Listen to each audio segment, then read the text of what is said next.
तर नमस्कार मित्रांनो, आपल्या लडाख सिरीजच्या दुसऱ्या एपिसोडमध्ये तुमचं सगळ्यांचं स्वागत आहे। रात्री 10 वाजता आपण अजमेरवरून निघतोय। अजमेर सोडताना आपण लास्ट फिलअप करून घेतलाय, फुल टँक केले, 900 रुपयाचा पेट्रोल बसलं आपल्या गाडीमध्ये। आता रात्री जवळपास आम्ही एक 200 किलोमीटरचा टप्पा कव्हर केला आणि 2च्या सुमारास रात्री थांबलो एका राजस्थानी ढाब्यावर। आता इथून राजस्थान बॉर्डर इथून जवळ असल्यामुळे इथेच थांबलो आम्ही आणि हॉटेलला मस्तपैकी खॉट होता, त्यांनी जो आम्हाला आराम भेटला ना पूर्ण बॉडीला।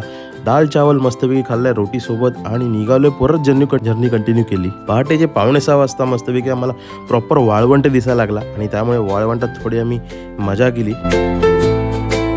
तर आपल्यात तर काही हिंमत नव्हती वाळवंटामध्ये गाडी चालवायची, त्यामुळे सिद्धा भाऊलाच बोललो, सिद्धा भाऊ जरा आपली गाडी पण लाव, जरा सोबत फोटो काढूया मस्तपैकी। अमृतसर 300 किलोमीटर बाकी होतं आणि एक छोटंसं अपडेट देण्यासाठी थांबलो। बाय द वे हा रस्ता पूर्ण मला जुन्या मुंबई गोवा हायवेची आठवण करून देत होता। शिवाय आपला सिद्धा भाऊ सुद्धा मस्त वॉर्मअप करत होता, बिकॉज रात्रभर गाडी चालवून सगळेच जमलो। पंजाबमध्ये पोहोचलो आणि पंजाबी पराठे खाल्ले, वा काय एक नंबरचे पराठे होते यार। अमृतसरमध्ये पोहोचलो आणि तिथे स्वतःला मस्त हायड्रेट करून घेतले लिंबू पाणी पिऊन। दुपारी 2:30च्या सुमारास रूमवर पोहोचलो, रूमवर आराम करून संध्याकाळी 7 वाजता निघालो गोल्डन टेम्पल बघायला।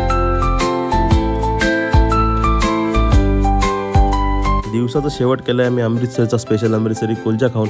होप सो तुम्हाला हा मिनी ब्लॉग आवडला असेल। जर मिनी ब्लॉग आवडला असेल तर चॅनलला फॉलो जरूर करा।